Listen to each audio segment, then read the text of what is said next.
Hi, and welcome to Penn Central 99's channel. I'm Terry, and this is the River Mountain Model Railroad.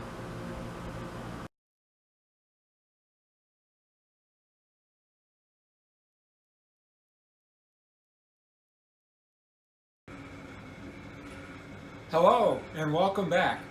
We are nearing the end of October 2019, and although I've done some videos lately, I haven't done a layout update.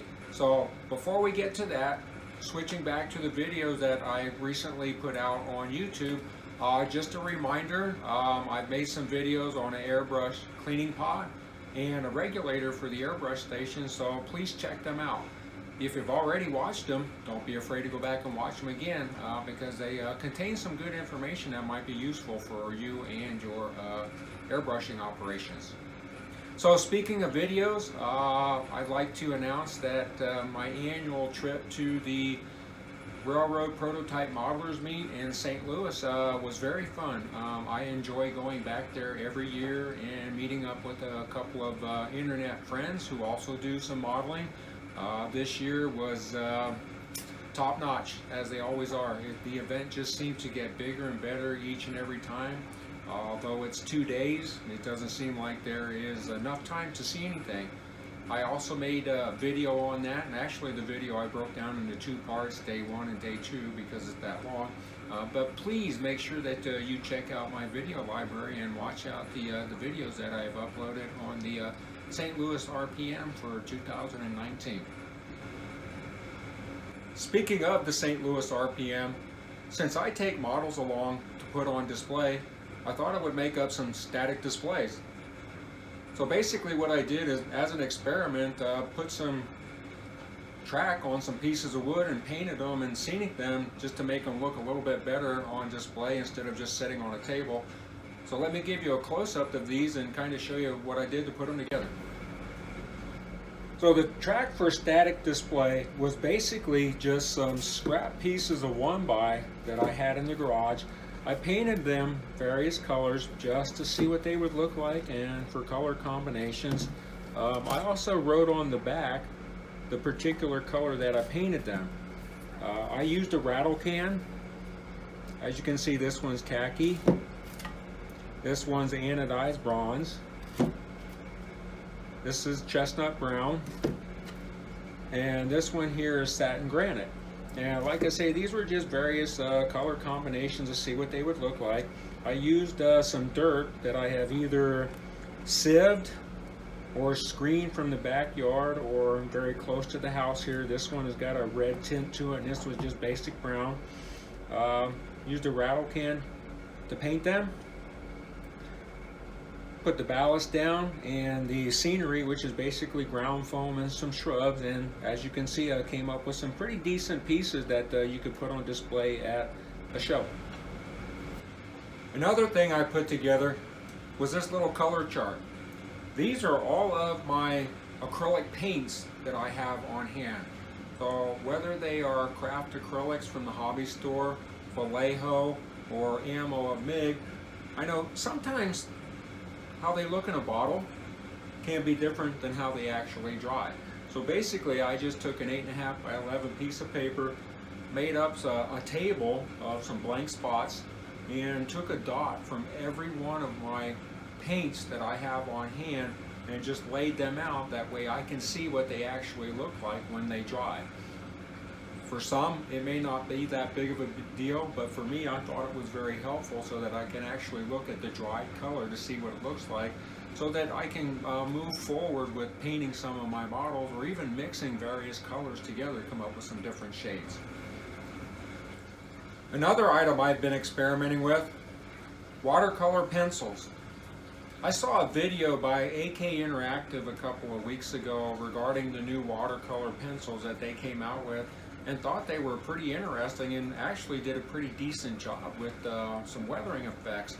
So I thought I would head off to the art store, which in my case is Dick Blick, because not everybody carries the watercolor pencils in the colors that you're looking for. So I went to Blick Art, got some various colors. You can see there's a multitude of colors here that I've been experimenting with, but I've actually had some pretty decent success with these watercolor pencils, and the results I'm getting are very impressive. Some people might think that, well, why don't you just use acrylic paint for your effects? But actually, I think the pigmentation for the watercolor pencils are ground a little bit finer, and they mix a little bit better and leave a lot better results than acrylic paint does. Just to give you an idea of some of the results you can get from watercolor pencils, here's some rust effects that I did on the top of the car with different colors of the watercolor pencils. I think it looks pretty realistic for a light application. Obviously, I'm not going with rust bucket on the top here. I'm actually following a prototype image on this. But these rust spots were achieved with a watercolor pencil. Here's the side of the car using mainly watercolor pencils. I believe I used a burnt umber watercolor pencil on the top and the side of the car. Of course, you can see the top is much darker than the side. That's because there's more layers of the watercolor pencil on there. But like I say, I think the pigmentation here is ground a lot finer for watercolor pencils than it is acrylic paint. I think the pigments for watercolor pencils are ground a little bit finer than for acrylic paints, and actually get a much better result, as you can see here. Basically, the base color here is the gray factory paint, but what I did is I took that watercolor pencil and put it on top of that. It smooths and thins out really nice, and then on top of that there is a light application of some weathering chalk. And I don't know if you can see the light transition from top to bottom here, that light transition down with the base grime. Of course, I'm not done yet. This is just one or two layers of the watercolor pencil, but I actually like the results. It dries relatively quickly. Instead of sitting around waiting for things to dry, I can move on with the next step relatively quickly. But the results here are pretty nice. Speaking of art supplies, a friend of mine from Ohio has an art supply store near him that's closing down, so they're pretty much selling stuff basically for next to nothing. So he, out of the kindness of his heart, went and bought me some items, $1 a piece. Yeah, here we have some golden wetting agent, another golden item, airbrush medium.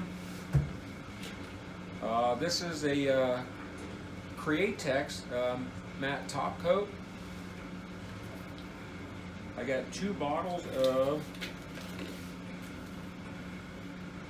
golden acrylic paint, one shading gray and the other one is burnt sienna.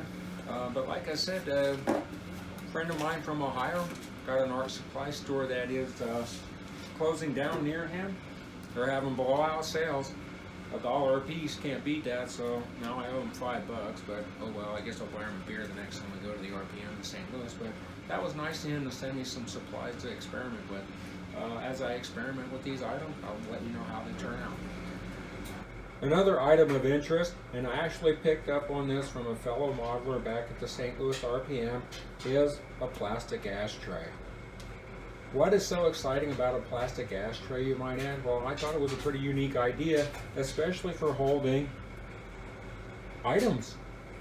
Since I primarily work with, or when I work with acrylic paints, they're water-based, so what you can do is you can fill up the ashtray with water and then place your items in there to hold them for you while you're working with them.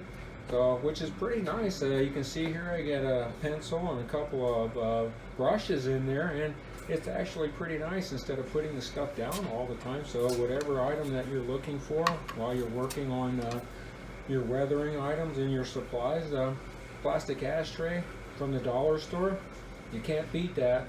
Plus it cleans up pretty easy too. Well, that pretty much does it for this edition. I hope you enjoyed it, and I hope you learned something. And as always, thanks for watching.